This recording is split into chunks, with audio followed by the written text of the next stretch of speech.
ఇదిగో నేను ఈ పొద్దే చెప్తా ఉండాను, డబ్బుల గురించి ఆలోచించబాకు. కావాలంటే నా నగలన్నీ తాకట్టు పెట్టిస్తును. అంతగా సరిపోదంటే నా పుట్టింటి ఆస్తులన్నీ అమ్మేస్తును.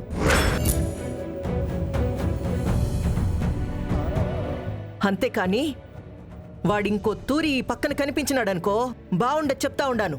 ఎందుకత్తయ్య ఈ టార్చర్లు, ఈ టెన్షన్లు అవసరమా మనకి? ఎన్ని రోజులని ఇలా దాచిపెడతాం? చెప్పేదేదో చెప్పేస్తే సరిపోతుంది కదా. నా వల్ల వాడు మాటలు పట్టం, నేను చెప్పలేక బాధపడటం, నువ్వు నిజం దాచిపెట్టాలని నాన్న దగ్గర తిట్లు తినడం.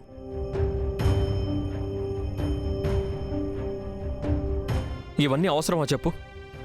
ఏం జరిగింది, ఎందువల్ల జరిగిందనేది చెప్పేస్తే ఇంట్లో వాళ్ళు కూడా అర్థం చేసుకుంటారు కదా.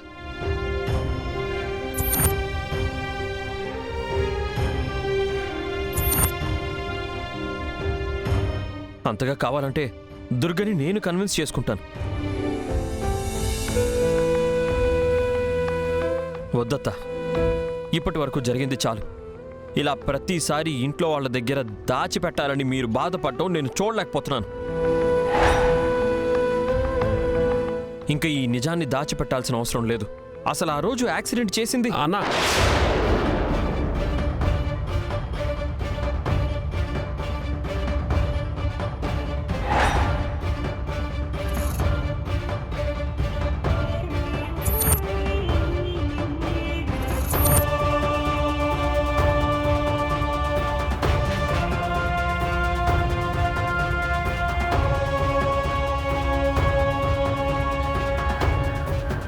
ఓ అన్నా, యాక్సిడెంట్ నేనే తాగి చేసినానని తెలుసును, కొత్తగా దాచిపెట్టేదేముండదు. ఆడి దగ్గరదా దుడ్డు తీసుకొని తాగేసి ఉండాను. అదిదా తప్పైపోయి ఉండదు. అడిగినప్పుడల్లా ఇస్తా ఉన్నాడు కదా అని తీసుకొని ఉండాను. ఈ పొద్దుట వచ్చి రచ్చ చేస్తాడని నేను మాత్రం అనుకొని ఉండానా ఏమి? సరే, నా ఎంతో చెప్పినాము, డబ్బు ఇచ్చేసినాడు కదా. ఏమిరా, నువ్వు మాత్రం వాడు అడిగినాడనుకో ఇట్ట 10 లక్షలు నేను అప్పు చేసినానని దుడ్డిచ్చేసుంటే సరిపోయేది కదా. మీ నాయన దాకా రావాలనా ఏమి?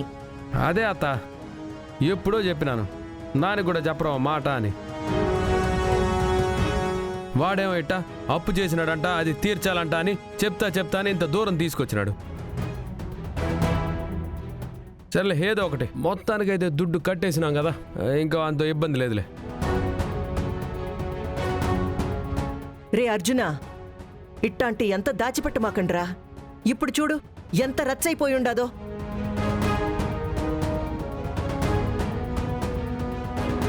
ఇంకో తూరు అప్పులోళ్ళిట్టా ఇంటి మీదకొచ్చినారనుకో మెట్టు తీసుకొని కొడతాను. 5-10 లక్షలు ఏడ తీసుకున్నా నాకు మాట చెప్పు. ఆ తంటాలేవో నేను పడి నేను కడుతును, సరేనా?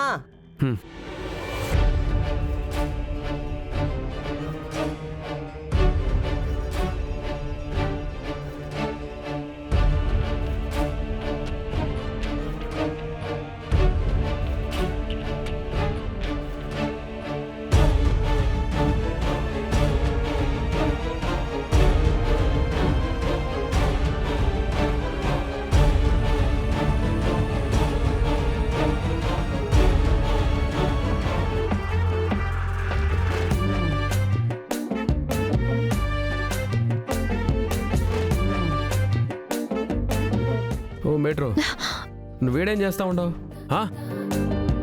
ఓ, మా మాటలన్నీ విన్నావా? మీ మాటలు వినాల్సిన అవసరం నాకేంటి? నాకు అర్థమైతే ఉండదులే కానీ నీకు విషయం తెలిసినా, 10 లక్షల దుడ్డు ఆడు అడిగినాడు. యాక్సిడెంట్ గురించి నాకేమో తెలుసు అని చెప్పినాడు. ఇదంతా మనం గీసిన స్కెచ్చే.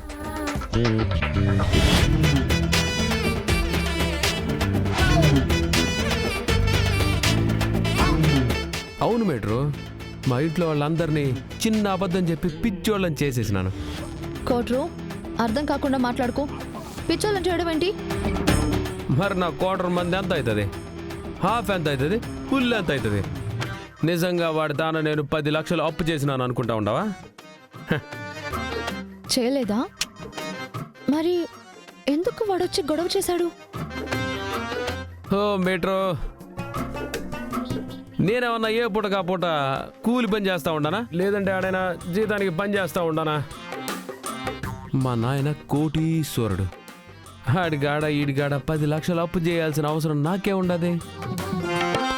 అంతగా అవసరమైతే బీరువా తెరిచినావా, అందిన కాడికి దుడ్డు తీసుకున్నావా, పోయినావా? మరి వాడు ఎందుకు వచ్చాడు? ఎందుకంత గొడవ చేశాడు? ఎవరు యాక్సిడెంట్ చేశారో నాకు తెలుసు, అది ఇదేని ఓ పెద్ద గొడవ చేశాడు. అందరి ముందు అంత రచ్చ చేశాడు. నువ్వు వాడికి 10 లక్షలు ఇస్తూ ఉంటే ఎందుకు గమ్ము నూరుకున్నావు? నా కోసం ఆడు తీసుకుని పోయి ఉన్నాడు. నీకోసమా? అవును మీటరు, మా మత్స్యగాళ్ళందరూ ఏంటి ఈ ఊర్లోనే ఎన్ని రోజులని తిరుగుతూ ఉంటామో, ఫారెన్ పోదామా అని అడిగినారు. అవును కదా, ఎప్పుడు బయటికి పోలేదే, ఏండే తిరుగుతూ ఉండాం, ఓ పూట దేశం దాటిపోయి వద్దామా అనుకున్నాం. ఫుల్గా ఎంజాయ్ చేయాలంటే మా అందరికీ కలిపి 10 లక్షలు కావాలని చెప్పినాడు ఆడు. సరే ఏదో అట్ట బయటికి పోయేస్తాం, 10 లక్షలు ఇయ్యండి అంటే ఇంట్లో ఇస్తారా? ఇయ్యరు కదా. అందుకే ఆడు నేను కలిసి ప్లాన్ చేసి ఆడి దగ్గర నేనేమో అప్పు చేసినట్టు, వాడొచ్చి టార్చర్ చేస్తా ఉన్నట్టు ఇంట్లో వాళ్ళందరినీ నమ్మించి, చూసినావు కదా మా నాయనతో 10 లక్షలు ఇప్పించినాను. ఇప్పుడు బయటికి పోయినానా, ఆడి దగ్గర దుడ్డు తీసుకున్నానా, ఫ్రెండ్స్ అందరం కలిసి బ్యాంకాక్, తెలిసినా బ్యాంకాక్ అంటే స్వర్గంలా ఉంటుందంట, పోయి ఫుల్గా ఎంజాయ్ చేద్దామని ప్లాన్ చేస్తూ ఉంటాం. ఆపుతావా? నీ వల్ల అవుతుందా? చూడు పాప, ఇవాళ నాకు 10 లక్షలు కావాలా, ఏం చేయాలో అర్థం కాల. అందుకే ఈ స్కెచ్ చేసిండాను, బాగుండదా? ఇప్పుడు ఆ దుడ్డు తీసుకొని బ్యాంకాక్కి టికెట్లు బుక్ చేయాలా? ఆడికి పోయినాక దేవకన్యలు రోడ్డు మీదే తిరుగుతూ ఉంటారంట. మా వాడు చెప్పినాడులే, మసాజులంట, బీచ్లంట, పార్కులంట, ఏవేవో చెప్పినాడులే. ఓ నెల ఉన్నా గానీ 10 లక్షలు సరిపోతాయని చెప్పినాడు. బ్యాంకాక్కి పోతావా నువ్వు? బ్యాంకాక్కి ఆ లైన్ మ్యాన్ కి ఫోన్ చేసి వాడి దగ్గర డబ్బులు ఎలా కలెక్ట్ చేసుకోవాలో నాకు తెలుసు. చెప్పావు కదా కోట్రు, దేనికి ఆ డబ్బులు తీసుకున్నావో, ఎలా ప్లాన్ చేసావో అని. నిన్నంత ఈజీగా ఈ దేశం దాటనిస్తానా? సచ్చినోడా, ఇంట్లో వాళ్ళందరినీ మోసం చేసి నీ సరదా కోసం 10 లక్షలు కొట్టేస్తావా? అది ఇంత నాటకమాడి. నేను లేనప్పుడు జరుగుండొచ్చు ఇలాంటివన్నీ. నేను ఇంట్లో ఉన్నాను. నేనుండగా నీ ఆటలు సాగవు. ఇప్పుడే వెళ్ళి వాడి దగ్గర 10 లక్షలు ఎలా వసూలు చేస్తానో చూడు. పాపా